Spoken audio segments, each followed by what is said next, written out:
ፕሬዝዳንት ትራምፕ የአሜሪካ ባህር ኃይል የሆርሙዝ ወሽመጥን እንዲዘጋ አዘዙ። ሰላም ጤና ይስጥልኝ የተከበራችሁ የጋፋት ኒውስ ቤተሰቦቻችን እንደምን አመሻችሁ። የተለያዩ ዓለም አቀፍ መገናኛ ብዙሃን በፊት ለፊት ገጾቻቸው ከያዟቸው አንኳር ጉዳዮች ውስጥ ለእናንተ ይሆናሉ ያልናቸውን ወደ እናንተ የምናደርስበት ሰዓት ላይ እንገኛለን።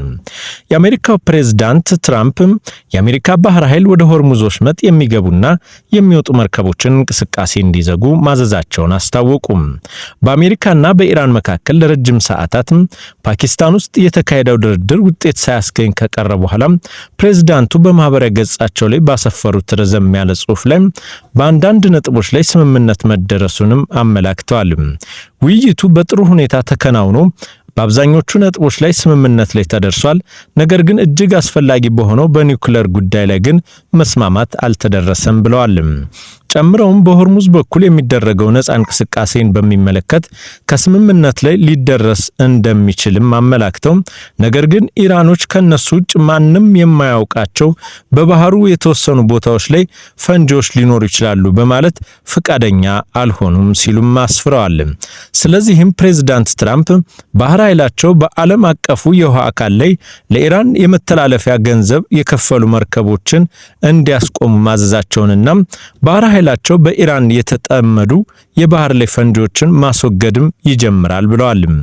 ህገወጥ የመተላለፊያ ክፍያውን የፈጸመ የትኛውም መርከብ እንዲያልፍ አይፈቀድለትም በማለትም በእኛ ላይ ወይም በሰላማዊ መርከቦች ላይ የሚተኮሱ ማንኛውም ኢራናዊ ማዕት ይወርድበታል ሲሉም አስጠንቅቀዋል። የሆርሙዝ ወሽመጥ በአሜሪካ ባህር ኃይል በአጭር ጊዜ ውስጥም እንደሚዘጋም ነው ፕሬዝዳንት ትራምፕ አጥብቀው የተናገሩትም። ኢራን ወግ አጥባቂውና ወታደራዊ ዳራ ያላቸው ፖለቲካዊ ሙሐመድ ባጋር ጋላቢፍም ነበሩ ወደ ኢስላማባድ ከአሜሪካ ጋር ለመደራደር ያቀኑትም። ልኡኩም የመሩት የዚሁ የኢራን ተደራዳሪ ቡድንን በተመለከተ በርካቶች የተለያዩ ሐሳቦችን እየሰነዘሩ ባሉበት በአሁኑ ሰዓትም ለመሆኑ እኒህ ግለሰብ ማን ናቸው ሲሉም በርካቶች እየተቹ ይገኛሉ። ባለቤትነቱ የኢራን መንግስታዊ ብሮድካስተር የሆነው አልዓለም አረብኛ ቋንቋ የቴሌቪዥን ጣቢያ ዘገባ እንደሚያሳየው ከሆነ ጋሊባፍ ከሃይማኖተኛ እና ሰራተኛ ቤተሰብ የተወለዱ በሰሜን ምስራቅ ቶርጋቤ ከተማ ውስጥ ነው። የትውልድ ከተማቸው የተወሰነ እስላማዊ ቤት ስመጥር ግለሰቦች ለኖሩበት ማሻድ ከተማም ይቀርባል። 16 ዓመት ሲሆናቸው ማሻድ ውስጥ ወደሚገኘው ዋና ዋና መስጊዶች በመሄድ ኋላ ላይ ጠቅላይ መሪ የሆኑትን አሊ ካሜኒን ጨምሮ የሌሎች አብዮታዊ ሃይማኖት መምህር ትምህርቶችን ተከታትለዋል። ጋሊባፍ በአውሮፓውያኑ 1979 የእስላማዊ አብዮት ከፈነዳ ባጭር ጊዜ በኋላ በኢራቅ ጦርነት ተዋግተዋል። የኢራን አብዮታዊ ዘብ የተቀላቀሉትም በ20 ዓመታቸው ነው። ከሁለት ዓመታት በኋላ አብዮታዊ ጦሩን አንድ የውጊያ ክፍል አዛዥ ሆነዋል። ጦርነቱም በ1988 እስከሚጠናቀቅ ድረስ በዚህ የኃላፊነት ደረጃ ላይም አገልግለዋል። ጋሊባፍ ትዳር የመሰረቱት የአብዮቱ ዘብ አዛዥ በሆኑበት ዓመት ነው። የጋብቻ ስነ ስርዓቱም የመሩት የመጀመሪያው ጠቅላይ መሪ ሩሁሊ ካሃሚን እንደሆኑ የአልዓለም ዘገባ ያመለክታል። በዚህ ትዳራቸውም 3 ልጆችን አፍርተዋል።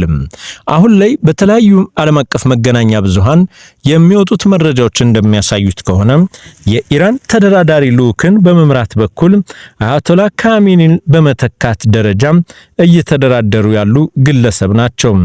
የኒን ግለሰብ የህይወት ታሪክ ብዙዎችም የተነስተው የተደረሱ የሚሉትን እየዘገቡ ያሉ ሲሆን በተለይም ደግሞ ቢቢሲና አልጀዚራን መሰል ዓለም አቀፍ መገናኛ ብዙሃን ጋላቢፍ ማን ነው ሲሉም በበርካታ አንቀጾች ከትበዋል። ለመሆኑ ይህ ግለሰብ በቀጣይ የኢራን ድርድር ውስጥ በኢራናውያን ምን ያክል ተቀባይ ነው? በአሜሪካ በኩልስ በምዕራባውያንስ እንዴት ነው የሚሉት ግን በቀጣይ የሚታዩ ይሆናል።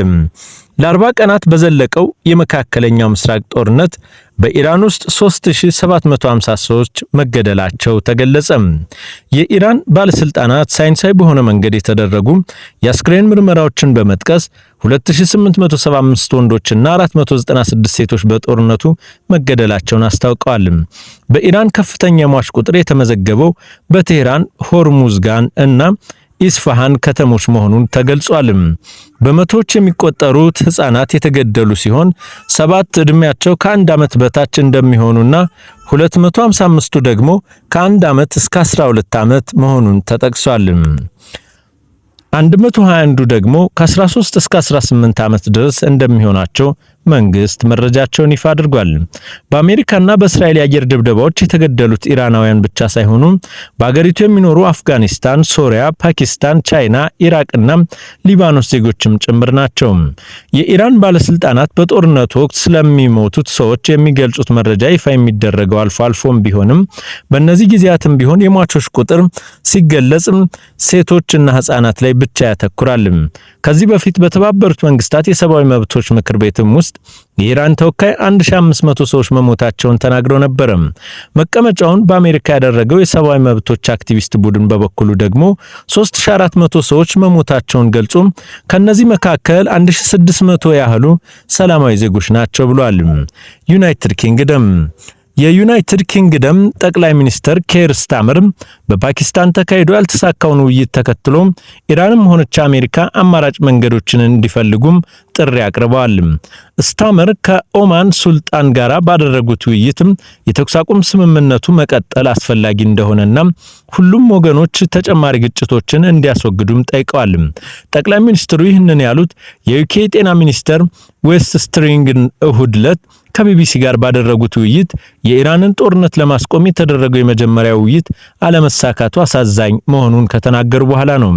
የዩኬ ግጭት ላይ ላለመሳተፍ የወሰደችውን አቋም ስታይሪንግ ተከታክለዋል ሲሉም የቢቢሲ የዜና ወኪል ዘግቧል።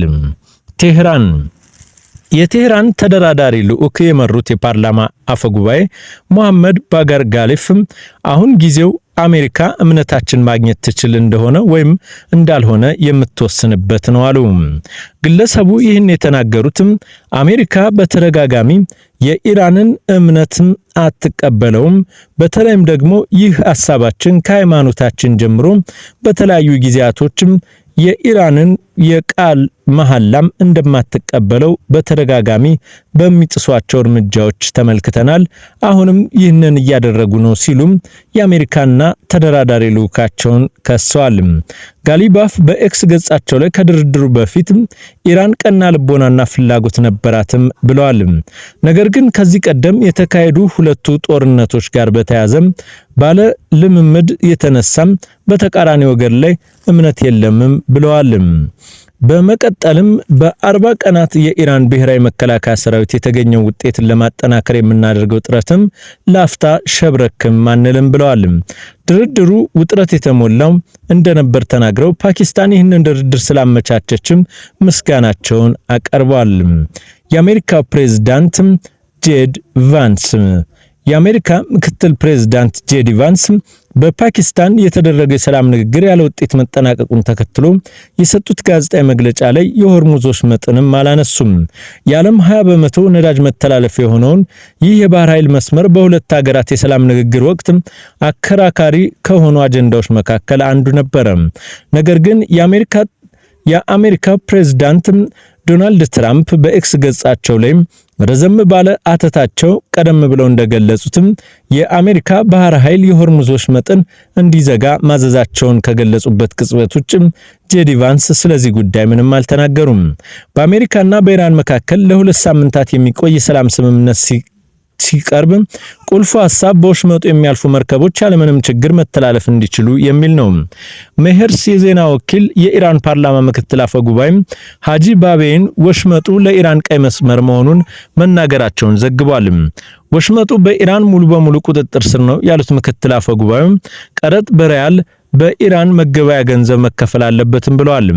የአሜሪካ ፕሬዝዳንት ትራምፕ ቀዳሚ ዕለት በትሩዝ ሶሻል ገጻቸው የሆርሙዝ ወሽመጥን በቅርቡ ይከፈታል ሲሉ ጽፎ የነበረ ቢሆንም ከድርድሩ በኋላ ባስተላለፉት መልእክት ግን የአሜሪካ የባህር ኃይል ይህንን የሆርሙዝ ወሽመጥን በተለይም ደግሞ ከአሜሪካ መገባበያ ገንዘብ ውጭ በሆነ ክፍያም ከፍለው የሚያልፉ መርከቦች በዚህ መስመር እንዳያልፉ እንደሚያደርጉና መስመሩንም የአሜሪካ ባህር ኃይል እንደሚዘጋው ትዕዛዝ አስተላልፏል።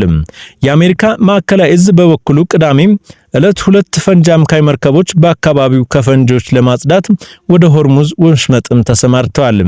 ምናልባትም ይህ እንቅስቃሴ የአሜሪካው ፕሬዝዳንት ዶናልድ ትራምፕ ትዕዛዝም ከዚሁ ጋር ሳይገናኝ አይቀርም ይላሉ።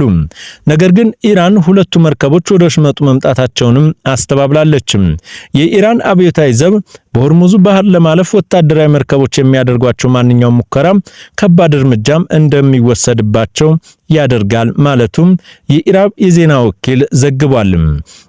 ይህ ቅጽበት ግን በአሜሪካና በኢራን መካከል ያለውን የተኩስ አቁም ስምምነት ከማደፍረሱም ባለፈም በፓኪስታን አደራዳሪነት የተካሄዱትን ባለ 10 ነጥብ የድርድር መርሆችን የሚያስወጣና የኢራን አብዮታዊ ዘብን ሆነ ኢራንን ዳግም ወደ ጦርነት የሚከት ክስተት ሆኗል።